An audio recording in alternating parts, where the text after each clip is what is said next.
ये ले अंकल। शुक्रिया बेटा, थैंक यू। यार कुछ खाया पिया करो, आजकल पढ़ाई के चक्कर में बिल्कुल ही खाना पीना छोड़ा हुआ है। बस अंकल पेपरों का प्रेशर तो होता ही है, आप भी मेरी उम्र में ऐसे ही होते होंगे। नहीं नहीं, मैं बिल्कुल पढ़ाई की टेंशन नहीं लेता था, आपके बाप को ही होती थी टेंशन। अच्छा अंकल, वैसे एक बात तो बताएं, ये पापा शुरू से सीरियस ही होते थे या पहले जोली से होते थे? बेटा सीरियस तो वो अब भी नहीं है, हम में से सबसे ज्यादा मजाक करने की आदत उनकी है। पता नहीं आपके साथ ही होगी। वाकई में बड़ा हैरान होता हूँ कि आप लोगों के साथ बड़े आस के बात कर रहे होते हैं, लेकिन घर में उनकी बड़ी सीरियस पर्सनैलिटी है।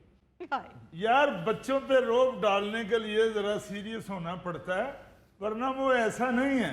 बस फिर आप ही उन्हें समझाएं कि हमारे साथ भी जरा आस खेल लिया करें और रोब थोड़ा सा कम कर दें। कौन नहीं रोब कम कर रहा, किसकी बात हो रही है भाई? ओ कोई नहीं भाई, मेरी और तैमूर की आपस की बात हो रही है। अच्छा अंकल और पानी लाऊं? शुक्रिया बेटा, मेहरबानी। यार मुबशर जी, आजकल के बच्चे कुछ खाते पीते नहीं हैं, इरादे इनके दुनिया फतह करने के। तुम माशाल्लाह पूरा पूरा पतीला दाल का पी जाते थे, तुम कौन सा सिकंदर आजम बन गए हो? यार बचपन में कुछ खाया पिया है तो आज तक चल फिर रहे हैं। जो भी चल फिर ही ले ने उन्हें केड़े सेल पुआए ने। भाई नहीं खाते आजकल के बच्चे, जितने जोगे हैं बस खा लेते हैं। ये वो वाला काम नहीं है, घरों में तो बैठे रहते हैं, ना कोई एक्सरसाइज है ना कोई भाग दौड़ है, तो भूख क्या लगनी है इनको? अब मोबाइल पकड़ के या मोबाइल पे गेम खेल के या सोशल मीडिया फॉलो करके तो भूख नहीं लगती। भूख लगती होती थी फुटबॉल खेल के, कबड्डी खेल के, हॉकी खेल के। मैदान में जाते थे हम लोग, तो जाके वहां पे खेलते थे। वैसे भी आप बच्चों को आलू लेने भेजे तो इन्होंने मोटरसाइकिल निकाल लेनी है। तुम्हारी बात तो ठीक है, हम लोग काम काज बहुत करते थे, आपको याद नहीं? मैं स्कूल भी जाता था, फिर आके भैंसों को पट्ठे भी डालता था। अब तो बच्चों को पानी का कह दें तो ऐसे देखते हैं जैसे दरियाए नील से पानी ला के देना है। नहीं वैसे तुम पानी का कहो तो बच्चा एक दफा सोचता तो है ना कि दरियाए नील से ही लाना पड़ेगा। एक कदे गिलास से तो तुम्हारी प्यास बुझती नहीं। मुझे बड़ी जुगतें करते हो, घर में सारा दिन बच्चों को डराया होता है। अच्छा तो ये मेरे रोब की बात कर रहा था? और नहीं है भाई, वो कोई और बात कर रहा था। देखो बात पता है क्या है, अगर आप बच्चों को थोड़ा बहुत भी रोब डालना छोड़ दें, बच्चों को चेक करना छोड़ दें, तो जिस डगर पे ये चले हुए हैं ये तो हाथ से निकल जाएं। हाँ जी। सोशल मीडिया इनके हाथ में होता है, सारा दिन पूरी दुनिया की चीजें देख देख के इनकी मत मारी हुई है। पता नहीं क्या क्या बैठ के सोचते रहते हैं, इसलिए इन्हें राह रास्त पर रखने के लिए हल्की सी छड़ी लगानी पड़ती है। सही। ये बाकी लोग क्यों नहीं आए अभी तक? मुझे क्या पता है, मैं ऊबर चलाता हूँ। ओए होए होए होए ओए, लोग गलियां कोई जाती प्रॉपर्टी समझते हैं, लंघन दा राय का ही नहीं। आओ जनाब। अस्सलाम अलैकुम, क्या हाल है लाला? शुक्र है अल्लाह का, किससे कलपते आ रहे हो? खैर है? यार यकीन करो, पता नहीं तेरे घर पहुंचना लगता है कि चोटी को अबूर करने वाली गाल है। ओए होए। भाई जर्मनी च में नहीं भी होता, गली च मजाल कोई रुकावट होवे, पानी दी रवानी अगर गली चलदी होंदी है। वाह क्या कहने, वाह, तो फिर तर के ही जाते हो। नहीं तो बोल मर के जावा। यार ऐसे ना चीखते रहा करो, सारा दिन जर्मनी का ही ना मुआवजा करते रहा करो यहाँ से। बात ये है कि जर्मनी जर्मनी है, पाकिस्तान पाकिस्तान है। कहीं ने बाहर रेड़ी लाई हुई है, कहीं ने वेड़ा खड़ा कीता है, कहीं ने थड़ा आगू बताया है, और कितना वजे बंदा कितना वजे। वैसे मैं माफी चाहता हूँ, मैं तेरे पास जर्मनी से होके आया हुआ हूँ, वहां भी रेड़ियां शेड़ियां तो लगती हैं। मुझे अच्छी तरह याद है, तुम फ्लैट से उतर के सीधा अपनी रेड़ी पे खड़े हो जाते थे। एक गाल दसन वाली है। और हर जगह की कोई ना कोई अपनी गलती होती है, एवं ना जर्मनी जर्मनी करते रहा करो। जिस तरह हर सब्जी में आलू डाल लेते हैं ना, इस तरह हर बात में जर्मनी डाल लेता है। गाल जर्मनी दी नहीं, हर 2 सेकंड तो बाद स्पीड ब्रेकर। मैं ते लगदे कि कबरा अबूर करके आंदा पिया। पाकिस्तान च दी रैश डुब्बनपुरे वे ते सारी गुफ्तगू दे च जर्मनी। वो हमारे बचपन में कोई बुजुर्ग हज कर रहे थे ना जी, तो जाहिर है उस वक्त हज बड़ा मुश्किल था। जी, जी। बहरी जहाज में जाते थे लोग और 8-8 10-10 दिन लगते थे हज पे पहुंचते पहुंचते ही। तो वापस आके फिर सारी जिंदगी ना जी वो बुजुर्ग, कोई किसी तरह की भी बात हो रही है ना, उसने बीच में हज का किस्सा शुरू कर देना। को बंदा कह रहे है ना जी, वो भोला छत तो डिग पे है, उन्हें कहना वो तेरी छत तो डिग है। हज करन जांदे आ बहरी जहाज को बंदा मर जाए तो उन्हें समुद्र च सुट देंदे जे। फिर अगले नूं दसना पैंदा सी कि भाई जी भोला मरिया नहीं डिग्गा, वो जिंदा डिग्गा है। अस्सलाम वालेकुम जनाब। जनाब मलक साहेब की हाल है? अस्सलाम वालेकुम। वालेकुम सलाम जी। जनाब बैठो बैठो मुश्ताक साहब। हमायूं साहब बैठे ने, लाजमी जर्मनी दीयां गल्लां हो रही होणगियां। मैं कहना जी कि जर्मनी का जिक्र ते भाई जी इंज करते ने जिवें दीवारे बरलन दे मिस्त्री ये ही ने। हमाइयों गई गल करे ते जी विच जर्मनी पा लैंदा है। ओ दानियाल हर गल दे विच असूल पा लैंदा है, ओनू ते कोई कुछ नहीं कहंदा। यार ਉਹਨੇ ਤੇ ਸਾਡੇ ਨਾਲ ਅਖੀਰ ਹੀ ਕਰ ਛੱਡੀ। ਬੰਦਾ ਹੋਰ ਕੁਛ ਨਹੀਂ ਤੇ ਦੋਸਤੀ ਦਾ ਹੀ ਥੋੜਾ ਖਿਆਲ ਕਰ ਲੈਂਦਾ। ओ यार दोस्ती नू भी छड्डो, पर मैनू ओदे कोलों एडे बुरे रवैये दी तवक्को नहीं सी। यार दानियाल कभी कभार जरूरत तो ज्यादा ही सख्त हो जाता है। ओ जी सख्त की बेदीद हो जाता है, सब दे सामने दोस्तां दी लाह पा के रख दिंदा है। ओ यार ਤੁਹਾਨੂੰ पता ही है शुरू तो असूल पसंद आदमी है, मैं की बहस करन डे। पहुंच गए ने शिकायती टटू। अस्सलाम वालेकुम। वालेकुम सलाम। मैनू पूरा यकीन सी कि मेरे तो पहलों आ गए ना ये तेरे कान भर रहे होंगे। ਕੰਨ ਭਰ ਰਹੇ ਨੇ ਇਹ ਕੋਈ ਚੌਲਾਂ ਦੀਆਂ ਬੋਰੀਆਂ ਜਿਹੜੀਆਂ ਭਰਨੀਆਂ ਨੇ। बस बस बस बस आते ही अब सिंह ना फंसा के बैठ जाओ। मुझे दानियाल ने भी बताया कुछ अब आप लोगों ने भी बता दिया है। यार बात सुनो, ये छोटी छोटी बातों पे दोस्तों के आपस में मसाइल नहीं बनने चाहिए। तो यार मसाइल कैसे ना बने, इन्होंने आके दफ्तर में हरकत ही ऐसी की है कि मैं पूरे ऑफिस में मुंह दिखाने जोगा नहीं रहा।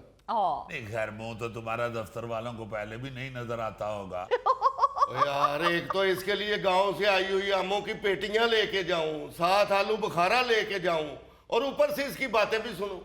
वाह जी वाह, मेरे वाल आउना जदों अद्धा किलो खरबूजे लियाउण लगियां तैनूं मौत पैंदी है, उधर अंबां दीयां पेटियां पहुंचा रहे हैं। चलो मलक साहब दे अपने मसाइल जाग पे जी। मलक जी ये ਤੁਹਾਡੇ ਵਾਸਤੇ ਖਰਬੂਜ਼ਿਆਂ ਦੀ ਟਰਾਲੀ ਵੀ ਲੈ ਜਾਂਦੇ, ਤੁਹਾਡੇ ਲਈ ਥੋੜੀ ਏ। ਤੁਸੀਂ ਤੇ ਉਹ ਬੱਬਰ ਸ਼ੇਰ ਹੋਏ ਹੋ, ਮੈਨੂੰ ਚੰਗੀ ਤਰ੍ਹਾਂ ਯਾਦ ਹੈ। ਕਰੀ ਇਹਨਾਂ ਦੇ ਡੇਰੇ ਤੇ ਬਹਿ ਕੇ ਰੋਟੀ ਖਾਣ ਡਏ ਸਾਂ। ਉਹ ਖਰਬੂਜ਼ੇ ਸਾਰੇ ਫਿੱਕੇ ਨਿਕਲ ਆਏ। ਚਾਚੇ ਹੋਰਾਂ ਨੇ ਅੱਲਾ ਬਖਸ਼ੇ ਸਾਰੇ ਖਰਬੂਜ਼ੇ ਚੁੱਕ ਕੇ ਤੇ ਮੱਝਾਂ ਕੇ ਸੁੱਟ ਦਿੱਤੇ। ਉਹ ਚਾਚੇ ਹੋਰੀ ਅੰਦਰ ਵੜੇ ਨੇ ਤੇ ਫਟਾਫਟ ਜਾ ਕੇ ਮੱਝਾਂ ਨੂੰ ਸੂਟੀਆਂ ਮਾਰ ਕੇ ਪਰਾਂ ਕੀਤਾ ਤੇ ਚੁੱਕ ਕੇ ਸਾਰੇ ਖਰਬੂਜ਼ੇ ਖਾ ਗਏ। बिल्कुल बिल्कुल बिल्कुल फिके खरबूजे ने लूण ला खाई तो दसी। अच्छा सुनो तो सही कि होया की जी पहली बुरी गल तो ये वे कि दफ्तर आए ने ते सारे अमले दे सामने मैनू जप्पियां पाण लग पे। नहीं ये बुरी तो नहीं है, ते हौसले वाली गल है।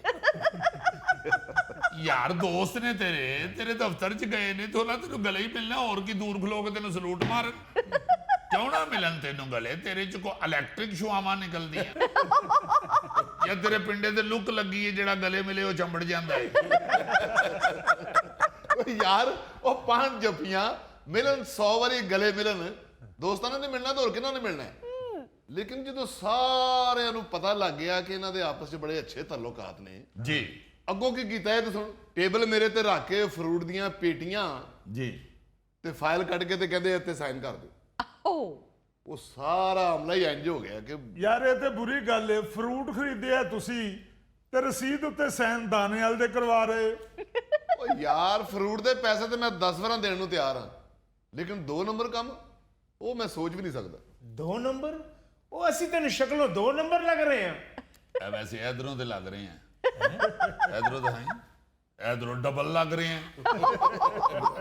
मैं तो लगता तेन जर्मनी उन्होंने कढ़िया ही तां है कि तू उत्थे 2 नंबर ही फड़िया गया। ਹੱਲੇ ਵੀ ਸਾਨੂੰ ਦੱਸ ਦੇ, ਇਹ ਨਾ ਹੋਵੇ ਜਰਮਨ ਵਾਲੀ ਭਾਬੀ ਇੱਥੇ ਆ ਕੇ ਦੱਸੇ ਕਿ ਇਹ ਉਧਰ 2 ਨੰਬਰ ਹੀ ਖਾਮ का ठाठा। अपने ही गिराते हैं नशेमन पे बिजलियां। ਕਿਹੜਾ ਨਸ਼ੇਮਨ ਤੇਰਾ ਹੈ? ਨਾ ਉੱਥੇ ਨਸ਼ੇਮਨ ਹੈ, ਨਾ ਇੱਥੇ ਨਸ਼ੇਮਨ ਹੈ। ਇੱਥੇ ਆਣਾ ਤੇ ਅੰਮੀ ਦੇ ਘਰ ਵੜ ਜਾਣਾ, ਜਰਮਨੀ ਜਾਣਾ ਤੇ ਨਿੱਕੀ ਅੰਮੀ ਦੇ ਘਰ ਵੜ ਜਾਣਾ। ਕਿੰਨੀ ਉਮਰ ਹੈ ਭਰਜਾਈ ਦੀ? 70 साल। ਆ ਤੇ ਅੰਮੀ ਹੋਈ ਨਾ। हया करो, मेरी बीवी है। ਓਏ ਆਹ ਤੇਰੀ ਬੀਵੀ ਹੈ, ਸਾਡੀ ਅੰਮੀ ਹੈ। 70 ਸਾਲਾ ਭਰਜਾਈ ਨੂੰ ਮਾਂ ਜੀ ਕਹਿਣਾ ਨਾ ਅਸੀਂ।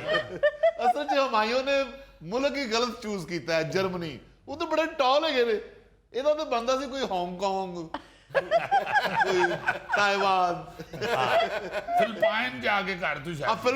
ਫਿਲਪਾਈਨ। ਯਾਰ ਮੁਬਸ਼ਰ, ਮੈਂ ਤੇ ਇਹਦੇ ਕੋਲ ਸਿਰਫ ਇਸ ਕੰਮ ਗਿਆ ਸਾਂ ਕਿ ਸਾਡੀਆਂ ਜ਼ਮੀਨਾਂ ਦੇ ਕੋਲੋਂ ਜਿਹੜੀ ਨਹਿਰ ਲੰਘਦੀ ਏ, ਉਹਦੇ 'ਚ ਤੁਹਾਨੂੰ ਦੋਵਾਂ ਨੂੰ ਧੱਕਾ ਦੇ ਦੇਵੇ। ओ कोई हया कर, मेरा कोट पैंट गिल्ला कर। ਲਓ ਜੀ, ਇਹਨਾਂ ਦਾ ਪੈਂਟ ਕੋਟ ਲਾ ਕੇ ਧੱਕਾ ਦੇਣਾ ਜੀ। मैनू नमूनिया हो जावे। ਨਹੀਂ ਹੋਰ ਕੀ, ਧੱਕਾ ਮਾਰਨ ਤੋਂ ਪਹਿਲੇ ਸਵਿਮਿੰਗ ਸੂਟ ਪਵਾਈਦਾ ਹੈ। ਇਹ ਤਾਂ ਸ਼ੁਰੂ ਤੋਂ ਹੀ ਹੈ ਜੀ, ਜਦੋਂ ਨਹਿਰ ਧੱਕਾ ਦੇ ਉਹ ਮਰ ਗਿਆ। ਮੁਬਸ਼ਰ ਉਹ ਯਾਰ ਮੈਨੂੰ ਕੱਲੇ ਨੂੰ ਧੱਕਾ ਦੇ ਦੇਣਾ, ਉੱਥੇ ਪਾਣੀ ਇੰਨਾ ਹੀ ਨਾ ਵੀ ਹੋਇਆ ਇਹਨੇ ਡੁੱਬ ਜਾਣਾ। ਮੈਨੂੰ ਯਾਦ ਹੈ ਕਿ ਉਹ ਇੱਕ ਸਵਿਮਿੰਗ ਪੂਲ ਵਿੱਚ ਸਰਕਾਰ ਮੈਨੂੰ ਵੀ ਲੈ ਗਏ ਕਿ ਚੱਲ ਮੇਰੇ ਦੋਸਤ ਦਾ ਉੱਥੇ ਇੱਕ ਸਵਿਮਿੰਗ ਪੂਲ ਡੇਰੇ ਤੇ ਬਣੇ ਆ। नवा इफ्तिताह होया सी ओदा। ਹਾਂਜੀ, ਉਹਨੇ ਇਹਨੂੰ ਸਵਿਮਿੰਗ ਸੂਟ ਦਿੱਤਾ ਹੈ। हाँ। ਉਹ ਪਾ ਕੇ ਬਾਹਰ ਆਇਆ ਤੇ ਉੱਥੇ 50-60 ਬੰਦੇ ਜਿਹੜੇ ਇਕੱਠੇ ਹੋਏ ਸਨ, ਉਹ ਹੱਸੇ ਨੇ। ਉਹ ਹੱਸੇ ਨੇ, ਅਜੀਬ ਜਿਹਾ ਲੱਗਣ ਡਿਆ, ਜਿਵੇਂ ਮੇਰਾ ਵੀ ਧਿਆਨ ਪਿਆ ਨਾ ਤਾਂ ਦੂਰੋਂ ਲੱਗਿਆ ਕਿ ਪੈਂਗੁਇਨ ਫਿਰ ਰਿਹਾ ਹੈ।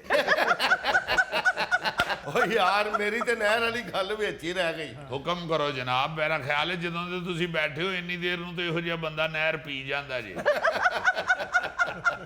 ਉਹ ਮੈਂ ਸਿਰਫ ਇਹਨੂੰ ਇੰਨਾ ਕਿਹਾ ਕਿ ਮੇਰੀਆਂ ਜ਼ਮੀਨਾਂ ਕੋਲੋਂ ਜਿਹੜੀ ਨਹਿਰ ਲੰਘਦੀ ਏ, ਉਥੋਂ ਇੱਕ ਮੋਗਾ ਕੱਢ ਦੇ ਬਸ। ਮੁਸ਼ਤਾਕ ਸਾਹਿਬ, ਉੱਥੋਂ ਮੈਂ ਮੋਗਾ ਕਹਿ ਨਹੀਂ ਕੱਢ ਸਕਣਾ ਹੈ। ਇਹ ਨਹਿਰ ਮੈਨੂੰ ਕੋਈ ਦਾਦਾ ਜੀ ਨੇ ਵਿਰਾਸਤ 'ਚ ਨਹੀਂ ਸੀ ਦਿੱਤੀ। ਉੱਥੋਂ ਮੈਂ ਅਗਰ ਮੋਗਾ ਕੱਢ ਦਵਾਂ ਤੇ ਅੱਗੇ ਜਿਹੜੇ ਛੋਟੇ ਕਿਸਾਨਾਂ ਨੂੰ ਪਾਣੀ ਜਾਂਦਾ ਉਹਨਾਂ ਨੂੰ ਤਾਂ ਜ਼ੁਲਮ ਹੋ जाएगा ना। यार ये बात तो वो बिल्कुल ठीक कर रहा है दानियाल। मोगा निकालने को तुम्हारी अड्डी में से छिलतर नहीं निकालने। भाई जो गरीब लोग बेचारे नहरी पानी के ऊपर ही छोटी मोटी जिम्मेदारी कर रहे हैं, वो तो मारे गए ना तगड़े लोगों की वजह से ही। तुम्हें तो अल्लाह ने वैसे भी वसाइल दिए हुए हैं, ट्यूबवेल तुम्हारा अपना है, सोलर सिस्टम तुमने लगाया हुआ है, साहिब हैसियत आदमी हो, तुम तो अफोर्ड करते हो। ਮਾੜਾ ਬੰਦਾ ਵਿਚਾਰਾ ਜਿਹੜਾ ਸਿਰਫ ਨਹਿਰ ਦੇ ਉੱਤੇ ਹੀ ਬੈਠਾ ਆਇਆ ਹੈ, ਉਹਦਾ ਕੀ ਬਣੇਗਾ ਯਾਰ? ਉਹ ਯਾਰ ਜਿਹਦਾ ਆਪਣਾ ਦੋਸਤ ਮੁਤਲਕਾ ਦਫ਼ਤਰ ਦੇ ਵਿੱਚ ਲੱਗਾ ਹੋਵੇ, ਉਹਦੇ ਕੋਲ ਇੰਨੀ ਸਹੂਲਤ ਵੀ ਜੇ ਨਾ ਮਿਲੇ ਤੇ ਫਿਰ ਉਹਦਾ ਅਚਾਰ ਪਾਣਾ ਹੈ। ਵੈਸੇ ਮੈਂ ਮਾਫੀ ਚਾਹਨਾ, ਡੰਗਰ ਡਾਕਟਰ ਕੋਲ ਤੇਰੇ ਵਰਗੀਆਂ ਮਾਈਆਂ ਆਪਣੀ ਬਿੱਲੀ ਲੈ ਕੇ ਗਈਆਂ ਹੁੰਦੀਆਂ ਕਿ ਡਾਕਟਰ ਸਾਹਿਬ ਇਹ 3 ਦਿਨ ਹੋ ਗਏ ਮਿਓ ਮਿਓ ਨਹੀਂ ਕਰ ਰਿਹਾ। ਵੈਸੇ ਮੁਬਸ਼ਰ ਤੈਨੂੰ ਸੱਚੀ ਗੱਲ ਦੱਸਾਂ, ਤੇਰੀ ਜਰਮਨੀ ਵਾਲੀ ਭਾਬੀ ਨੇ ਬਿੱਲੀ ਵੀ ਰੱਖੀ ਹੋਈ ਸੀ। ਸੱਚੀ ਮੁੱਚੀ ਦੀ ਬਿੱਲੀ ਰੱਖੀ ਸੀ ਜਾਂ ਤੈਨੂੰ ਹੀ ਬਿੱਲੀ ਸਮਝਦੀ? ਯੈਸੇ ਇਹੋ ਜਿਹੀਆਂ ਮਾਈਆਂ ਨਾ ਬਿੱਲੀ ਨਾਲ ਬਹੁਤ ਪਿਆਰ ਕਰਦੀ ਹੈ। ਬਿੱਲੀ ਨੂੰ ਰੋਜ਼ ਗੋਸ਼ਤ ਖਵਾਉਂਦੀਆਂ, ਆਪ 8 ਦਿਨਾਂ ਬਾਅਦ ਖਾਂਦੀਆਂ। ਉਹ ਮੁਬਸ਼ਰ ਚਲੋ ਗੱਲ ਮੁੱਕ ਗਈ। ਵੈਸੇ ਦੋਸਤ ਹੁੰਦੇ ਤੇ ਇਸ ਲਈ ਨੇ ਨਾ ਕਿ ਇੱਕ ਦੂਸਰੇ ਦੇ ਕੰਮ ਆਉਣ। ਜੇ ਇੱਕ ਦੂਜੇ ਨੂੰ ਦੋਸਤ ਸਮਝਣ ਤੇ ਯਾਰ ਜੇ ਇਹ ਗੱਲ ਹੈ ਨਾ, ਤੇ ਤੂੰ ਮੇਰਾ ਅਗਰ ਦੋਸਤ ਹੁੰਦਾ ਨਾ ਤੇ ਸਾਰਿਆਂ ਦੇ ਸਾਹਮਣੇ ਆ ਕੇ ਦਫ਼ਤਰ ਮੇਰੀ ਬੇਇੱਜ਼ਤੀ ਨਾ ਕਰਦਾ। ਉਹ ਸਾਰੇ ਦਫ਼ਤਰ ਵਾਲੇ ਕੀ ਸੋਚਦੇ ਹੋਣਗੇ? ਸਾਰਾ ਸਟਾਫ ਮੂੰਹ ਚ ਉਂਗਲਾਂ ਲੈਂਦਾ ਹੋਏਗਾ ਕਿ ਇਹ ਸਾਡੇ ਸਾਹਮਣੇ ਤੇ ਬੜਾ ਇਮਾਨਦਾਰ ਬਣਿਆ ਹੈ ਤੇ ਦੋਸਤਾਂ ਕੋਲੋਂ ਇਹ ਫਰੂਟ ਲੈ ਕੇ ਤੇ ਸਾਈਨ ਕਰੀ ਜਾ ਰਿਹਾ। ਉਹ ਯਾਰ ਤੂੰ ਜਿਸ ਤਰ੍ਹਾਂ ਦੀ ਸਾਡੀ ਬਿਸਤੀ ਕੀਤੀ ਸੀ ਨਾ, ਹੁਣ ਉਹ ਤੇਰੇ ਬਾਰੇ ਨਹੀਂ ਸਾਡੇ ਬਾਰੇ ਸੋਚੇਂਦੇ ਹੋ ਸਨ। ਉਹ ਯਾਰ ਤਾਂ ਤੁਸੀਂ ਕਿਹੜਾ ਉੱਥੇ ਬਾਜ਼ ਆਏ ਹੋ? ਤੁਸੀਂ ਕਹਿ ਰਹੇ ਹੋ ਨਾ ਕਰ ਸਾਈਨ, ਅਸੀਂ ਉੱਤੋਂ ਕਰਾ ਲਾਂਗੇ। ਉੱਤੋਂ ਕਿੱਥੋਂ ਇਹਨਾਂ ਕਰਾਣੇ ਨੇ? ਇਹਨਾਂ ਤੇ ਕਹਿਣ ਤੇ ਉੱਤੋਂ ਕੋਈ ਪੱਖਾ ਨਹੀਂ ਬੰਦ ਕਰਦਾ। ਉੱਤੋਂ ਕਰਾ ਲਾਂਗੇ। ਬਦਤਮੀਜ਼ੀ ਕਿਉਂ ਕਰਨੇ ਜਾ ਕੇ ਦਫ਼ਤਰਾਂ 'ਚ? ਜਾ ਵਾਪਸ ਜਰਮਨੀ। ਉਹ ਮਾਂ ਜੀ ਉਡੀਕਣ ਡਿਆ ਹੋਣਗੇ ਕਿ ਮੇਰਾ ਮੁੰਡਾ ਗਵਾਚ ਤੇ ਨਹੀਂ ਗਿਆ। ਆ ਮੇਰਾ ਮਤਲਬ ਹੈ ਮੇਰਾ ਖਾਮਦ ਗਵਾਚ ਤੇ ਨਹੀਂ ਗਿਆ। ਗੱਲ ਇਹ ਵੇ ਭਾਈ ਜੀ ਕਿ ਤੁਸੀਂ ਜਨਾਬ ਨੇ ਔਰ ਐਸ ਭਾਈ ਸਾਹਿਬ ਮੁਸ਼ਤਾਕ ਸਾਹਿਬ ਨੇ ਤੁਸੀਂ ਗੱਲ ਗਲਤ ਕੀਤੀ ਹੈ। ਤੁਹਾਨੂੰ ਉਹਦੇ ਦਫ਼ਤਰ ਜਾ ਕੇ ਇਸ ਤਰ੍ਹਾਂ ਬਿਲਕੁਲ ਨਹੀਂ ਸੀ ਕਰਨਾ ਚਾਹੀਦਾ, ਜਾਂ ਕਮ ਅਜ਼ ਕਮ ਤੁਸੀਂ ਆਫਿਸ ਤੋਂ ਬਾਹਰ ਉਹਦੇ ਨਾਲ ਮਸ਼ਵਰਾ ਕਰ ਲੈਂਦੇ ਪਹਿਲੇ ਕਿ ਬਈ ਇਹ ਕੰਮ ਹੋਣ ਵਾਲਾ ਜਾਂ ਨਹੀਂ ਹੋਣ ਵਾਲਾ, ਜਾਂ ਮੇਰੇ ਨਾਲ ਹੀ ਮਸ਼ਵਰਾ ਕਰ ਲੈਂਦੇ। ਓਏ ਬਚਪਨ ਦਾ ਦੋਸਤ ਹੈ, ਤੁਹਾਨੂੰ ਇੱਕ ਗੱਲ ਦਾ ਪਤਾ ਹੈ ਕਿ ਉਹ ਅਸੂਲ ਤੋਂ ਕਾਨੂੰਨ ਤੋਂ ਨਹੀਂ ਹਟਦਾ, ਗੈਰ ਕਾਨੂੰਨੀ ਕੰਮ ਨਹੀਂ ਕਰਦਾ। ਤੁਹਾਨੂੰ ਕੀ ਜ਼ਰੂਰਤ ਸੀ ਉਹਦੇ ਦਫ਼ਤਰ 'ਚ ਜਾ ਕੇ ਇਸ ਤਰ੍ਹਾਂ ਕਹਿਣ ਦੀ? ਹਾਂਜੀ। ਔਰ ਉਤੋਂ ਸਭ ਤੋਂ ਵੱਡੀ ਗਲਤੀ ਤੁਹਾਡੀ ਇਹ ਵੇ ਕਿ ਤੁਸੀਂ ਉਹਦੇ ਸਾਹਮਣੇ ਕਹਿ ਰਹੇ ਹੋ ਜੀ ਕਿ ਨਾ ਕਰ, ਅਸੀਂ ਉੱਤੋਂ ਕਰਾ ਲਾਂਗੇ। ਹਾਏ ਹਾਲਾ ਮੈਂ ਤੁਹਾਨੂੰ ਉੱਤੋਂ ਵੀ ਵੇਖੇ ਆ, ਬਲਕਿ ਜਿੱਡਾ ਕੋ ਤੇਰਾ ਕੱਦ ਤੈਨੂੰ ਤੇ ਸਾਰੇ ਵੇਂਦੇ ਹੀ ਉੱਤੋਂ ਨੇ। ਚਲੋ ਯਾਰ ਮੁਕਾਓ ਇਸ ਗੱਲ ਨੂੰ, ਸੁਲਾ ਕਰੋ। ਓਏ ਇਹਦੇ ਕਹਿਣ ਤੇ ਨਾ ਸੁਲਾ ਕਰਨਾ, ਇਹਨੇ ਫਿਰ ਕਹਿਣਾ ਸੁਲਾ ਹੋ ਗਈ ਹੈ, ਚਲੋ ਹੁਣ ਰੋਟੀ ਖਵਾਓ। ਯਾਰ ਮਟਿਆਈ ਹੁੰਦੀ ਏ। ਨਹੀਂ ਜੀ ਨਹੀਂ, ਇਹ ਰੋਟੀ ਖਾਂਦਾ ਜੇ, ਇਹਨੂੰ ਤੇ ਸਾਰੀ ਜ਼ਿੰਦਗੀ ਦੇ ਪੈ ਵੇਨੇ ਆ। ਇਹ ਤਾਂ ਬਕਾਇਦਾ ਪਹਿਲੇ ਦੋਸਤਾਂ ਨੂੰ ਲੜਾਉਂਦਾ ਹੁੰਦਾ ਸੀ, ਫਿਰ ਕੁਝ ਦਿਨਾਂ ਬਾਅਦ ਉਹਨਾਂ ਦੀ ਸੁਲ੍ਹਾ ਕਰਾਉਂਦਾ ਸੀ ਤੇ ਫਿਰ ਕਹਿੰਦਾ ਸੀ ਚਲੋ ਜੀ ਹੁਣ ਸੁਲ੍ਹਾ ਦੀ ਖੁਸ਼ੀ 'ਚ ਰੋਟੀ ਹੋ ਗਈ ਜੀ। ਮੈਂ ਕਹਿੰਦਾ ਜੀ ਐਸਾ ਭਾਈ ਹੋਇਆ ਹੈ ਯਾਰ, ਕਿਸੇ ਦੀ ਗੱਡੀ ਪੈਂਚਰ ਹੋ ਗਈ ਹੈ ਨਾ ਜੀ, ਤੇ ਪੈਂਚਰ ਲਵਾਇਆ ਤੇ ਨੇ ਕਹਿ ਚਲੋ ਜੀ ਪੈਂਚਰ ਲੱਗ ਗਿਆ ਹੁਣ ਰੋਟੀ ਬਣਦੀ। ਉਹ ਮੈਨੂੰ ਯਾਦ ਆ ਗਿਆ, ਦਾਨੇਵਾਲ ਦਾ ਰਾਹ ਵੀ ਮੈਨੂੰ ਇਹਨੇ ਹੀ ਦੱਸਿਆ ਸੀ। ਕਹਿੰਦਾ ਕੋਈ ਨਹਿਰ ਦਾ ਕੰਮ ਹੋਵੇ ਤੇ ਉਹਨੂੰ ਦੱਸੀ, ਉਹ ਇਸੇ ਮਹਿਕਮੇ 'ਚ ਲੱਗਾ ਹੈ। ਹਾਏ ਚਲੋ ਹੁਣ ਸਾਰਾ ਮੁੱਦਾ ਮੇਰੇ ਉੱਤੇ ਪਾ ਦਿਓ। नहीं तू क्या होना है, लाजमन तू कोई ऐसा मामूली आदमी नहीं हैगा, लाजमन तू ही इन्हों क्या है। ਯਾਰ ਮੈਂ ਇਹ ਤਾਂ ਨਹੀਂ ਸੀ ਕਿਹਾ ਕਿ ਗਲਤ ਕੰਮ ਲੈ ਕੇ ਉਹਦੇ ਕੋਲ ਚਲੇ ਜਾ। ਮੈਨੂੰ ਤੇ ਪਤਾ ਹੈ ਉਹ ਬਦੀਦ ਆਦਮੀ ਹੈ, ਉਹ ਗਲਤ ਕੰਮ ਕਰਦਾ ਹੀ ਨਹੀਂ। ਮੈਂ ਤੇ ਭਲਵਾਨ ਨੂੰ ਇੱਕ ਵਾਰ ਇਹ ਵੀ ਕਿਹਾ ਸੀ ਕਿ ਮੇਰੇ ਇਲਾਕੇ ਦੀ ਨਹਿਰ ਚੋਂ ਕਿਸੇ ਚੋਂ ਤੂੰ ਪਾਣੀ ਆਪਣੇ ਦੁੱਧ 'ਚ ਪਾਇਆ ਨਾ ਤੇ ਮੈਂ ਤੈਨੂੰ ਗ੍ਰਿਫਤਾਰ ਕਰਾ ਦੇਣਾ। ਉਹ ਭਾਈ ਮੈਂ ਨਹੀਂ ਪਾਉਂਦਾ ਦੁੱਧ ਦੇ ਚ ਪਾਣੀ। ਹਾਂਜੀ ਮਲਕ ਸਾਹਿਬ ਪਾਣੀ 'ਚ ਦੁੱਧ ਪਾਉਂਦੇ ਨੇ। ਚਲੋ ਯਾਰ ਫਜ਼ੂਲ ਸ਼ੁਗਰ ਨਾ ਲਾਓ, ਹੋ ਗਈ ਹੈ ਹੁਣ ਸੁਲਾ, ਮਗਾਓ ਰੋਟੀ। ਕਿਉਂ ਜੀ, ਉਹ ਉੱਥੇ ਹੀ ਹੈ, ਉੱਥੇ ਹੀ ਹੈ, ਰੋਟੀ ਤੇ ਹੀ ਹੈ। ਇਹ ਤੇ ਉਹ ਜਵਾਨ ਏ ਅਮਰੀਕਾ ਈਰਾਨ ਦੀ ਜਦੋਂ ਸੁਲ੍ਹਾ ਸ਼ੁਰੂ ਹੋਈ ਹੈ ਨਾ, ਤੇ ਫੋਨ ਮੈਨੂੰ ਬੁਲਾਤਾ ਸੂ, ਕਹਿੰਦਾ ਭਾਈ ਜੀ ਅਮਰੀਕਾ ਈਰਾਨ ਦੀ ਜੇ ਸੁਲ੍ਹਾ ਹੋਈ ਤੇ ਤੁਹਾਡੇ ਵੱਲ ਰੋਟੀ ਬਣਦੀ ਜੇ। वैसे पहलवान क्या है तो ठीक रहे, मुश्ताक मंगा रोटी। ਅੱਛਾ ਮੈਂ ਮਗਾਵਾਂ, ਇਹਦਾ ਮਤਲਬ ਹੈ ਤੇਰੀ ਕੋਈ ਨਾਰਾਜ਼ਗੀ ਨਹੀਂ। ਉਹ ਤੂੰ ਤੇ ਫੋਨ ਕਰ ਕਰਕੇ ਮੇਰੇ ਕੰਨ ਖਾਦੇ ਸਨ ਕਿ ਅਸੀਂ ਵੀ ਹੁਣ ਦਾਨੇਵਾਲ ਨਾਲ ਸਿੱਧੇ ਹੋ ਜਾਣਾ। ਹਾਂ ਇਹਨੇ ਕਿੱਥੋਂ ਖਵਾੜੀ ਰੋਟੀ, ਇਹਦੀ ਕੰਜੂਸੀ ਤੇ ਜਰਮਨੀ ਤੱਕ ਮਸ਼ਹੂਰ ਹੋ ਚੁੱਕੀ। ਇਹ ਤੇ ਲੰਡਨ ਚੋਂ ਕੱਪੜੇ ਲੈਣ ਜਾਏ ਨਾ ਤੇ ਦੁਕਾਨਦਾਰ ਨੂੰ ਕਹਿ ਰਿਹਾ ਹੁੰਦਾ ਯਾਰ ਹੋਰ ਪੁਰਾਣੇ ਦੇ, ਮੈਂ ਇੰਨੇ ਦਾ ਨਹੀਂ ਲੈਣਾ। ਯਾਰ ਤੁਹਾਡੇ ਸਾਰੇ ਜੋ ਮਾੜਾ ਤੇ ਮੈਂ ਹੀ ਸਾਂ। ਮੇਰੇ ਨਾਲ ਵੀ ਜਦੋਂ ਗਿਆ ਹੈ ਮਾਈਓ, ਇਹਨੇ ਇਹ ਕਿਹਾ ਉਹ ਮੇਰਾ ਪਰਸ ਡਿੱਗ ਪਿਆ ਕਿਤੇ। ਅੱਛਾ ਪਰਸ ਘਰ ਟੋਕਰੀ 'ਚ ਸੁੱਟ ਕੇ ਆਂਦਾ ਤੇ ਕਹਿੰਦਾ ਜੀ ਇੱਥੇ ਕਿਧਰੇ ਡਿੱਗਿਆ। ਮੈਨੂੰ ਯਾਦ ਹੈ ਜਰਮਨੀੋਂ ਜਦੋਂ ਪਹਿਲੀ ਦਫਾ ਆਇਆ ਨਾ ਤੇ ਜੇਬ ਵਿੱਚ ਯੂਰੋ ਰੱਖਦਾ ਸੀ। ਅੱਛਾ ਹਾਂਜੀ ਜਿਸ ਹੋਟਲ 'ਚ ਰੋਟੀ ਖਾਧੀ ਹੈ ਤੇ ਐਵੇਂ ਯੂਰੋ ਕੱਢ ਕੇ ਉਹ ਯਾਰ ਯੂਰੋ ਤੇ ਤੁਸੀਂ ਨਹੀਂ ਲੈਂਦੇ ਹੋ ਬਈ, ਯੂਰੋ ਉਹਨਾਂ ਨੇ ਕਿੱਥੋਂ ਲੈਣੇ ਨੇ? ਤੂੰ ਲਾਹੌਰ ਫਿਰਨ ਦੇ ਆ ਜਾਂ ਮਿਊਨਖ ਫਿਰਨ ਦੇ? ਐਡੀ ਸਿਆਣੀ ਚੀਜ਼ ਹੈ, ਕਈ ਵਾਰੀ ਖਾਣਾ ਖਾ ਕੇ ਨਾ ਜੀ ਤੇ ਬਾਦ ਲਾ ਦਿੰਦਾ ਹੈ ਯਾਰ ਮੈਂ ਜ਼ਰਾ ਬਾਥਰੂਮ 'ਚੋਂ ਆਵਾਂ, ਪੈਸੇ ਕੋਈ ਨਾ ਦਵੇ। ਮੈਂ ਫਿਰ ਇੱਕ ਦਿਨ ਨਹੀਂ ਦਿੱਤੇ। ਮੈਂ ਕਿਹਾ ਉਹ ਜੀ ਜਿਹੜਾ ਤੁਸੀਂ ATM ਚੋਂ ਕਢਾ ਕੇ ਲਿਆਏ ਹੋ ਨਾ ਪੈਸੇ, ਉਹ ਦਿਓ ਆ।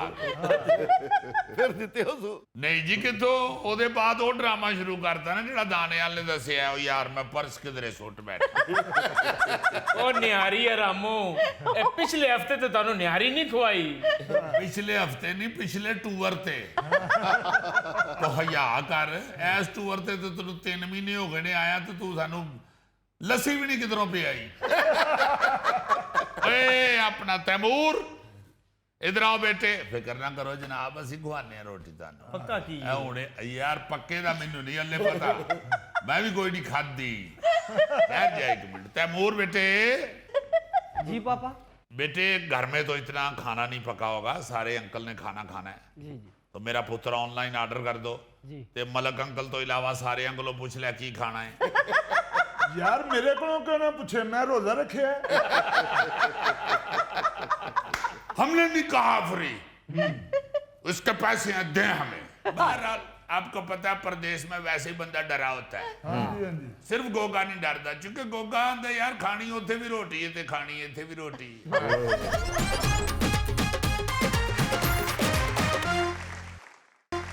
नायरीन, चंद दिन पहले नेपाल के दौरे पे मैं अपने पल्लियों गया हुआ था। तो जो हमने ऑनलाइन बुकिंग कराई होटल की, उसमें एयरपोर्ट से पिक एंड ड्रॉप भी शामिल था। अच्छा। फ्री खाते। वाह। मगर मैं होटल का नाम इसलिए नहीं बताता कि कोई शिकायत तो मकसूद नहीं है। तो जब वो हमें एयरपोर्ट से होटल लेके गए पिक करके, जी। कैब वाले, तो होटल वालों ने जब हमसे बिल लिया तो उसके बीच में पैसे डाले हुए थे। ओह, मैंने कहा यार ये तो आपने फ्री बताया हुआ था। कहते हैं जी नहीं, हमने नहीं कहा फ्री, उसके पैसे दें हमें। बहरहाल आपको पता है प्रदेश में वैसे ही बंदा डरा होता है। हाँ जी, हाँ जी। सिर्फ गोगा नहीं डरता, क्योंकि गोगा आंदा यार खानी उथे भी रोटी है, खानी है भी रोटी। तो हमने उनको पैसे तो दे दिए, मगर मैंने सोचा कि ये होटलों की जो इस तरह की चालाकियां होती हैं, जी जी। इस पे भी कोई ना कोई सेगमेंट होना चाहिए। उस हवाले से जो रिसर्च की है वो खिदमत पेश है। बहुत अच्छा। खबर यूं है कि एक अमेरिकी होटल ने गाहक से सिर्फ केक काटने के 30,000 रुपए अजाफी वसूल कर लिए। सैर के लिए कैलिफोर्निया आने वाली गैर मुल्की खातून ने बाहर से केक मंगवा कर काटा, तो इंतजामिया ने उसके बिल में $110 अजाफी चार्जेस शामिल कर दिए, जिस पर खातून ने वाकई की पोस्ट सोशल मीडिया पर लगा दी। यार केक काटने के पैसे ले लिए, क्या उस खतून ने होटल वालों को थोड़ा सा केक नहीं दिया था? थोड़े से केक नाल तेरा कुछ सरदा है? हद हो गई है। देखो क्या सोच रहा है भाई। उन्होंने कहा कि हमारे होटल के अंदर आपने बाहर से केक ला के काटा है, हम उसके पैसे लेंगे। ये इस तरह की चालाकियां करते हैं ये। यार 30,000 रुपया ले लिया केक कटन दा, ਉਹ ਨਾ ਭਾਵੇਂ टोटल 2,000 ਦਾ केक ਲਿਆਂਦਾ ਹੋਵੇ। बहुत अक्ल वाली बात की है मुजफ्फर ने। और आपको मालूम है कि मुजफ्फर अपनी सालगिरह पे केक नहीं काटता, पेस्ट्री काटता है। ਅਜ਼ੀਜ਼ੀ ਇਹਦੇ ਵਾਸਤੇ ਤੇ ਉਹੀ 1.25 ਲੱਖ। मैं तो ये सोच रहा हूँ कि पता नहीं उस खतून ने को होटल की दुश्मन बेकरी से केक मंगवाया था, या फिर गोगे वाली गल उनको केक दिया होगा खाने के लिए, उनको केक का मजा नहीं आया, उन्होंने कहा नहीं जी ऐसे पैसे ही लेने। लेकिन जो बात खबर में रिपोर्ट हुई है उसके मुताबिक हुआ ये है कि उस खातून ने अपने दोस्तों के साथ जिस होटल के रूफ टॉप पर खाना खाया, जी जी। उन्होंने केक वहां से नहीं खरीदा, अच्छा। बल्कि बाहर से मंगवाया। जब खाने का बिल आया तो उसमें लिखा हुआ था $110 केक की कटाई। वो खतून ने पूछा क्यों? होटल वालों ने आगे से कहा जी कि हमारी पॉलिसी है अगर आप खाना बाहर से मंगवा कर यहाँ खाएंगे तो हम उसके $10 फी बंदा अजाफी चार्ज करेंगे। भाਵੇਂ आपने केक बाहर से मंगवाया, साडियां प्लेटां नूं ते क्रीम लगी है ना। खतून ने इस पर मोबाइल निकाला और उसकी वीडियो बनाकर सोशल मीडिया पर डाल दी कि ये देखें अमेरिका में हैप्पी बर्थडे टू यू के साथ क्या हो रहा है। यार वो खतून कह देती कि मैं प्लेटा आप तो देनी है। यानी देखो उस बेचारी खतून को हैप्पी बर्थडे सेलिब्रेट करना महंगा पड़ गया। मगर जब उसने वीडियो डाली है ना सोशल मीडिया पे, और जब वीडियो वायरल हुई है, उसके बाद होटल इंतजामिया के कान खड़े हुए। उन्होंने खतून के पास जाके माफी मांगी, अच्छा। तलाश करके उन्होंने लभ्या ने कहा नहीं जी असं ਉਹਦੇ ਕੋਲੋਂ ही माफी मंगनी। एक दो और माइया ने कहा चलो मेरे को मांग लो। उन्होंने कहा नहीं जी नहीं, वो जिसने वीडियो डाली है माफी ਹੁਣ ਉਹਦੇ ਕੋਲੋਂ ही होएगी। फिर उन्होंने मिल के उसे कहा कि हमें बहुत अफसोस है कि आपको हमारी केक काटने की फीस के बारे में पता नहीं था और आपको तकलीफ हुई, लेकिन ये हमारी गलती है, हमें पहले बताना चाहिए था। उन्होंने खतून को केक काटने की फीस भी वापस कर दी। अच्छा। और आइंदा के लिए रेस्टोरेंट में फी बंदा केक काटने की फीस भी $10 से कम करके $5 कर दी। वाह वाह वाह क्या बात है जी भुट्टो। इस तरह के वर्कर होते हैं ना जो भुट्टो साहब की सालगिरह के ऊपर हाथों से केक खा रहे होते हैं। नहीं अजीजी मैं भुट्टो साहब की सालगिरह पे अपने घर में केक काटता हूँ। अरे वाह। ये स्टोरी सुनाने का मकसद ये है कि आप भी और नायरीन भी जब कहीं होटलिंग करने के लिए जाएं जी तो कोई भी कदम उठाने से पहले उसके अखराजात या उसके असूल पूछ लेने चाहिए। हाँ जी बिल्कुल ये तो सिर्फ केक काटने के पैसे थे ना। जी सर ये जो अमेरिका ईरान जंग की वजह से तेल गैस की किल्लत हुई थी, हाँ जी तो भारत के होटल और रेस्टोरेंट वालों ने बिल में फ्यूल चार्जेस के नाम से इजाफी पैसे डालने शुरू कर दिए थे। लो जी लोगों ने उस पर एहतजाज भी शुरू कर दिया हाय। कि भाई खाना पकाने में गैस ही इस्तेमाल होती है और खाने के बिल में उसके पैसे पहले से शामिल ही होते हैं, क्या किस लिए आप मजीद चार्जेस ले रहे हैं। इस जगह टैक्स पे वहां पे एहतजाज शुरू हो गए अच्छा और बात इतनी बढ़ गई कि हुकूमत को ये ऐलान करना पड़ गया कि होटल ये चार्जेस वसूल नहीं कर सकते सही और जो करेगा उसे जुर्माना किया जाएगा। बहुत अच्छी अच्छा, पाकिस्तान में कितने होटल ऐसे फजूल चीजों से चार्जेस वसूल करते हैं आपको पता है? यहाँ हुकूमत के पास इतना वक्त ही नहीं होता कि इस तरह की छोटी छोटी बातों पे तवज्जो दे, जी इसलिए यहाँ पे कोई पूछता ही नहीं है। सही बात है आप उसका एक छोटा सा नमूना देख लेना, किसी भी दुकान पे जाएं वो कंप्यूटराइज्ड बिल में 1 रुपया POS के नाम पर वसूल करता है, हाँ जी यानी पॉइंट ऑफ सेल टैक्स के नाम पर।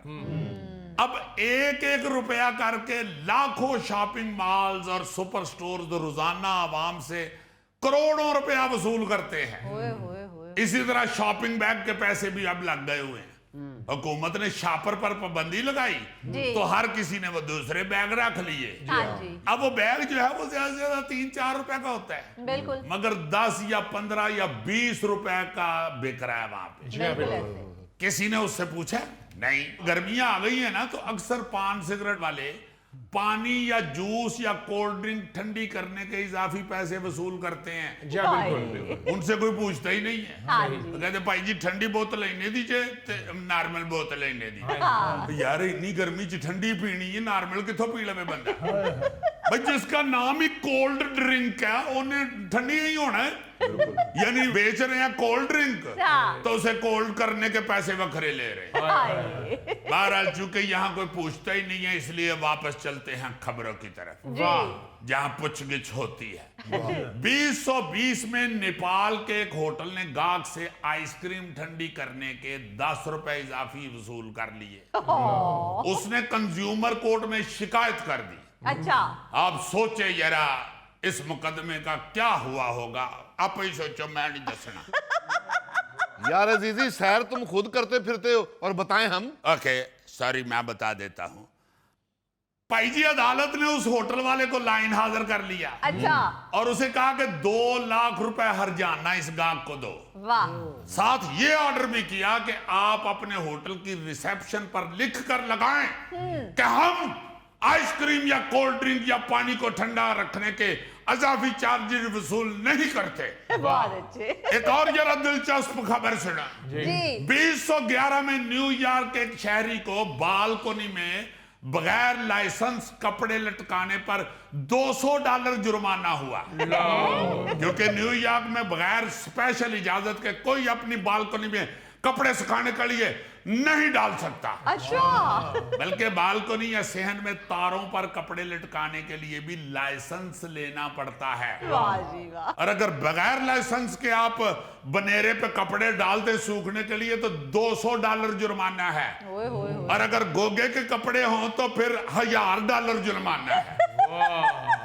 साथ अदालत ये भी कहती है कि हम शर्टें नहीं बनेरे पे डालने दे रहे हैं और आपने तंबू डाला हुआ है। माफी चाहता हूँ, आप लोगों का वाकई कुछ नहीं हो सकता।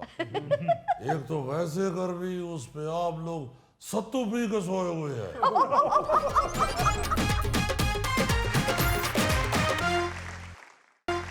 मैं ते आना मौलाना साहब हम ते हद ही हो गई। बहुत सख्त परेशान है जी आवाम। मौलाना साहब गरीब आदमी थे, चकरा ही गया बेचारा। भाई आप लोग यहाँ बैठे हुए हैं, जब तक उठकर घरों से बाहर नहीं निकलेंगे आपके वसाइल हल नहीं हो सकते। मौलाना साहब मेरा तो मसला ये है कि मुझे गर्मी बहुत लगती है, अगर घर से निकले तो फिर मजीद गर्मी लगेगी। भाई जो महंगाई की वजह से दिमाग गर्म हुआ है उसे कौन ठंडा करेगा?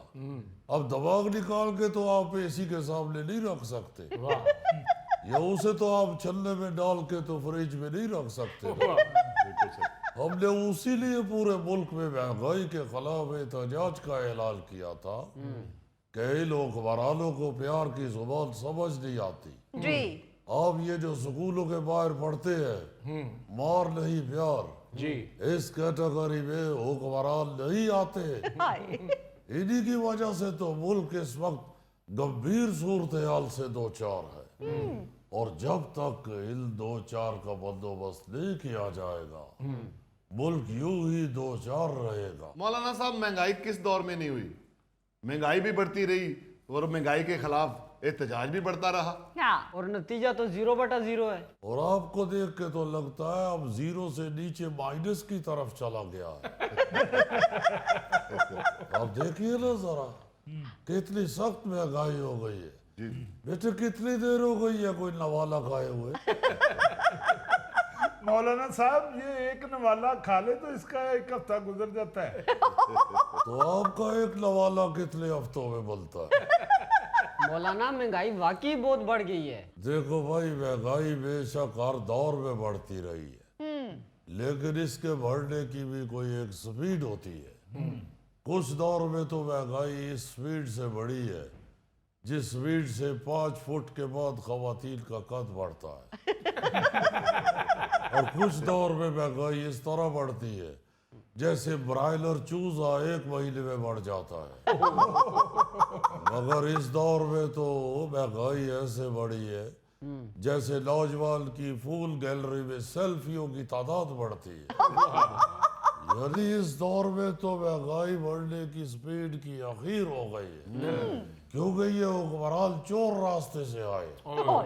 2018 के इंतखाबात हो या 2024 के, जी हम इन दोनों को मुस्तरद करते हैं।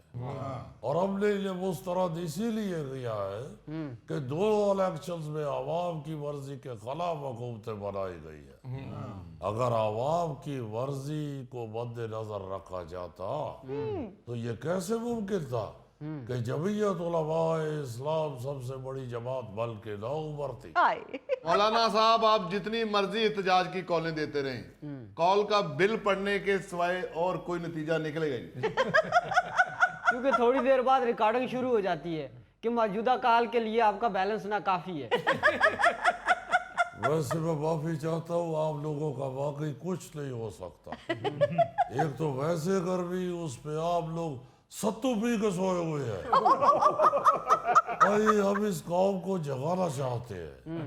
हम एक सीनियर सियासतदान है, हमें मालूम है कि अगर एहतजाज की कॉल कामयाब ना हो रही हो जी तो पार्टी को चाहिए कि अपना एजेंडा रिचार्ज करवाए।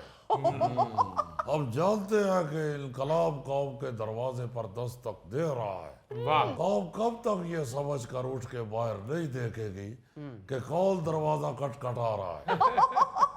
कौम को जब भी दस्तक देते हैं वो ये कह के तो अंदर बैठी रहती है, रहने दो, मोहल्ले का वही शरारती लड़का होगा जो बार बार दरवाजा खटखटा के दौड़ जाता है।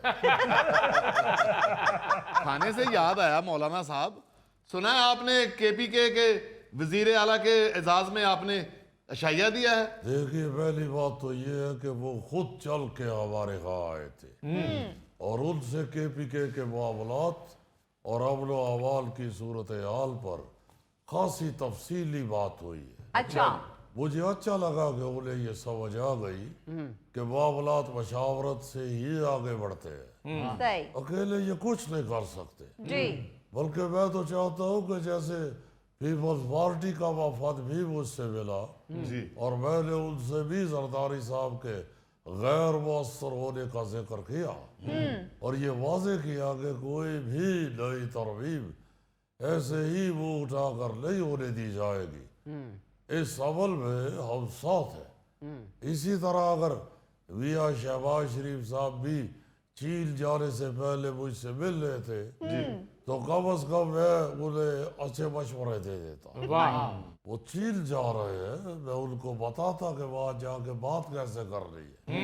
वहां सबसे पहली बात तो ये है कि चीन जाके आप गुफ्तगू के दौरान अगर चाय वाय पी रहे हैं तो ये बिल्कुल नहीं कहना होता कि जरा चीनी ले आए, क्योंकि वहाँ तो सारी चीनी है। वहाँ अगर आपने चाय मीठी करनी है तो आपको ये कहना पड़ता है कि भाई थोड़ी सी शुगर ले आए। दूसरी अहम तरीन बात ये होती है कि वहाँ पे उन लोगों के चेहरों की पहचान करना बड़ा मुश्किल होता है। इसलिए मैं उनको बताता कि जब आप उधर जाए तो उनके साथ गुफ्तगू करने से पहले अशाइया में जाए। आपको खाना खाते हुए गुफ्तगू करते हुए उनके चेहरे याद करने का वक्त मिल जाता है। वाह वाह वाह वाह। आपको फिर इस तरह याद रहता है कि इसने बड़ी बोटी खाई थी, ये वजीर खारजा है। इसने दरमियानी बोटी खाई थी, ये वजीर दाखिला है। ये छोटा निवाला बनाता था, ये वाइस प्रेसिडेंट है। वो बड़ा नवाला बनाता है, वो प्रेसिडेंट है। और ये पूरी रोटी का नवाला बनाता है, ये गोगा है। लो हजूर, आप चाइनीज की पहचान बता रहे हैं। गोगा साहब, आपको ये मालूम नहीं है कि अगर चाइनीज को बहुत सारी शहद की मक्खियां लड़ जाए तो वो गोगा बन जाता है। वाकई चाइनीज की पहचान करना बहुत मुश्किल है। नाक भी एक जैसे, उनके कलर भी एक जैसा, कटिंग भी एक जैसी। बहुत मुश्किल है। हम तो एक दूसरे की पहचान बड़े आराम से कर लेते हैं ना, कि भाई जिन्हें बहुत ज्यादा तड़का लगाया हुआ है वो गौरी साहब है, जिनको हल्का तड़का लगा हुआ है वो थैला साहब है, जो बारीक काटे हुए हैं वो मुजफ्फर साहब है, और जो साबुत पड़े हुए हैं वो गोगा साहब। मेरा मतलब है यहाँ पे साइज भी अलग-अलग है, शक्लें भी अलग-अलग है। चाइनीज अल्लाह ताला ने ऐसी मखलूक बनाई है कि उनकी पहचान करना बड़ा मुश्किल होता है। और जो सबसे ज्यादा परेशानी वाली बात है कि सारे चाइनीज एक ही जुबान बोलते हैं। ये आप देखें ना, जरदारी साहब के लहजे में सिंधी है, शहबाज शरीफ साहब के लहजे में पंजाबी आती है, हमारे लहजे में पश्तो आती है, गिलानी साहब के लहजे में सराइकी आती है। तो काफी तरीके से हम एक दूसरे को पहचान लेते हैं। जो सारे बोल भी एक ही तरह के रहे हैं, आवाज की बारीकी भी एक जैसी है, शक्लें भी एक जैसी है, नाक के साइज भी एक जैसी है, बालों की कटिंग भी एक जैसी है। वो बंदा है गधा कौन कौन है, कैसे पहचाने? यार कच्छू कुम्मा ਤੇ ਮੇਰਾ ਖਿਆਲ ਇਸ ਕੋਲ ਹੌਲੀ ਹੌਲੀ ਟੁਰਦਾ ਹੈ।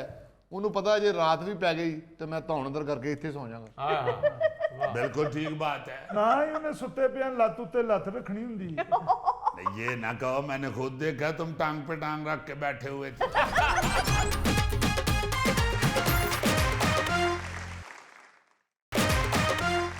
अच्छा यार, ये फिरते टुरते और सड़कों के ऊपर और इधर उधर दफ्तरों में ये वो, जी जी, मैं देखता हूँ कि हर बंदा जो है वो बड़ी तेजी में है। जी हाँ। हर बंदा तेजी में है। चंद लोग हैं ऐसे जो थड़े पे बैठ के कमीज मोड़े पे रख के तो सिगरेट लगा के पी रहे होते हैं। चंद बंदे हैं जो सड़क पे कहते हैं कि यार तू निकल जा, वरना हर बंदा कहता है मैं ही निकलूंगा। हाँ जी, हाँ। वो फिक्रा जो है वो अब फेल हो चुका है, तू लंघ जैसा ठीक है। हाँ। अच्छा, वैसे तो अब पूरी दुनिया में ही इंसान को जल्दी पड़ गई हुई है। हाँ जी, फिर मैं इंसान हूँ, सोचता तो हूँ, बड़ी बात है। सही बताओ सीरियसली मैं सोचता हूँ, जी। तो मैं सोचता हूँ कि यार जानवर में नहीं इस तरह की जल्दी होती। हाँ, आप देखें ना कि जो सुस्त तरीन चाल है ना जी, वो जानवर में ही है, कछुआ। हाँ जी, और जो तेजी है वो इंसान में ही है। इंसान जो है वो तो अब जहाज वाली तेजी भी अडॉप्ट कर चुका है बिल्कुल, कि कई 100 किलोमीटर बल्कि 1000 किलोमीटर तेज भी हुण ते रेल गड्डियां चल गई ने। हाँ जी, ਯਾਰ ਕੱਛੂ ਕੁੰਮਾ ਤੇ ਮੇਰਾ ਖਿਆਲ ਇਸ ਕੋਲ ਹੌਲੀ ਹੌਲੀ ਟੁਰਦਾ ਹੈ। ਉਹਨੂੰ ਪਤਾ ਜੇ ਰਾਤ ਵੀ ਪੈ ਗਈ ਤੇ ਮੈਂ ਧੌਣ ਅੰਦਰ ਕਰਕੇ ਇੱਥੇ ਸੌ ਜਾਵਾਂਗਾ। हाँ हाँ। बिल्कुल ठीक बात है। उसको कौन सा बेड चाहिए होता है? बिल्कुल। ना ही उन्हें किधरे सवेरे काम ते जाना है। देखो ना यारा, ना कछु कुम्मे दा कोई दफ्तर है, ना ओदी कोई दुकान है, ना वो किधरे काम सीखन जाता है। जी जी जी। बड़ा वेला इंसान हुआ है ये कछु कुम्मा। ਪਾਣੀ ਨਾਲ ਉਹਦੀ ਜ਼ਿੰਦਗੀ ਹੈ, ਪਾਣੀ ਕਿਹੜਾ ਮਹਿੰਗਾ ਹੋਣਾ ਹੈ। ये भी मजबूरी नहीं उसकी कि पानी च ही रहना है। एडा सुस्त है कि किसी गल की डिमांड ही नहीं करता। सुके ते प्यार रहे ठीक है, गिले ते प्यार रहे ठीक है, पानी च वड़ जावे ठीक है, पानी चो निकल आवे ठीक है।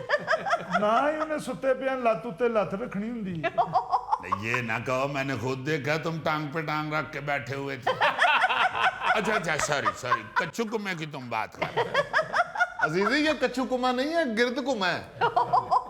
अच्छा, आपको मालूम है कि ये जो मुतमईन जानवर है कच्छू कुम्मा, जी भाई इसके एहतराम में हर साल कछुए का आलमी दिन मनाया जाता है। अरे वाह, जी हाँ, 23 मई को इसका आलमी दिन मनाकर लोगों को ये याद दिलाया जाता है कि जमीन पर सिर्फ तेज दौड़ने वालों का ही हक नहीं है, वाह जी, वाह वाह वाह। आहिस्ता चलने वालों का भी हिस्सा है। हाँ जी, अगरचे कछुए को शायद खुद अभी तक मालूम नहीं कि उसके नाम से आलमी दिन मनाया जाता है, वो बेचारा अपने ना दे दिन ते भी छुट्टी नहीं करता।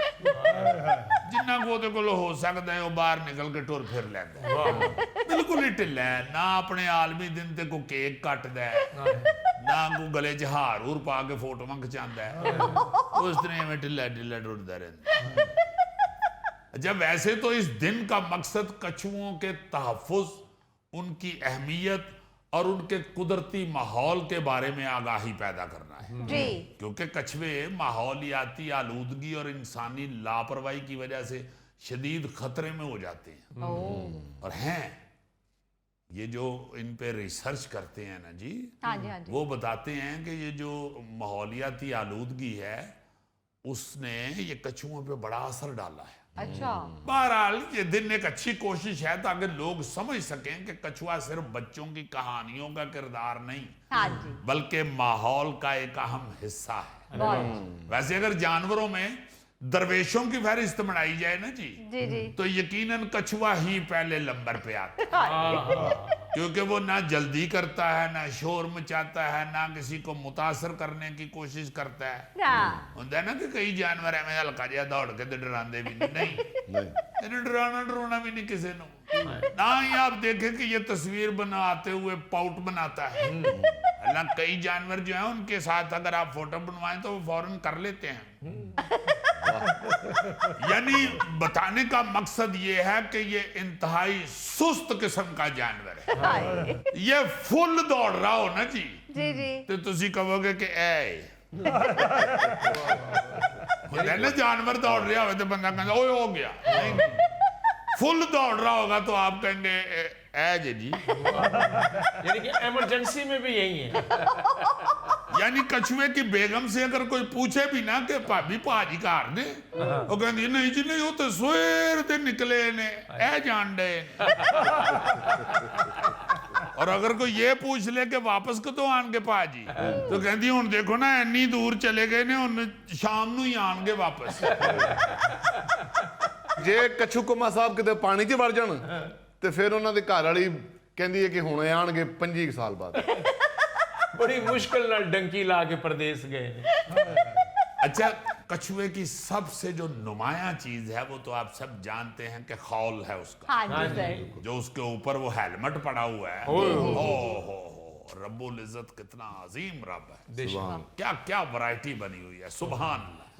ये खौल दरअसल उसका मोबाइल घर है। हाँ जी, उसने कोई लाखां रुपया खर्च करके कोठी कूठी बनाई ही नहीं, हाय, ना ही किसी हाउसिंग सोसाइटी च को प्लाट खरीदे है, ना ਉਹਦੀਆਂ ਵਿਚਾਰਾ किस्तां भरदा, ਉਹਨੂੰ टेंशन ही कोई नहीं है जी। अल्लाह पाक ने ਉਹਨੂੰ मोबाइल कर देता है। वाह जी, वही गौरी वाली बात, जहां रात पड़ जाती है उसने सिर्फ गर्दन ही घर के अंदर करनी होती है, बाकी तो सारा पहले ही कर चुका है। सही, आपको मालूम है कि इसकी सैकड़ों साल उम्र होती है। ऑस्ट्रेलिया के एक चिड़ियाघर में जो दुनिया का सबसे बुजुर्ग कच्छू कुमा था ना जी, जी जी, वो मैं और अल्लाह ताला जन्नत में जगह दे कवि खान साहब ऑस्ट्रेलिया एक शो करने गए थे। जी जी, वहां हमने जाके जू में देखा था। अच्छा, इतना ऊंचा था हाँ हाँ, और इतना बड़ा था वाह जी वाह, और बिल्कुल सुकून के साथ चल रहा था। और मैंने उसे बड़े अदब से कहा था कि बुजुर्गो सलाम अलैकुम। तो उसने आगे से जवाब दिया, नहीं जी नहीं, जितना वो बुजुर्ग कच्छू कुमा था उसने सिर्फ पंजे की एक उंगली से ही ऐसे किया है। दीदी वो ऑस्ट्रेलियन कच्छू कुम्मा था जो इतनी उम्र में चल रहा था। अगर पाकिस्तानी कच्छू कुम्मा होता तो उन्हें गोडे नवे पवाए होने से। नाजरीन, ये था आज का हस्ते हाल। इंशाल्लाह आपसे फिर मुलाकात होगी, तब तक के लिए अल्लाह हाफिज।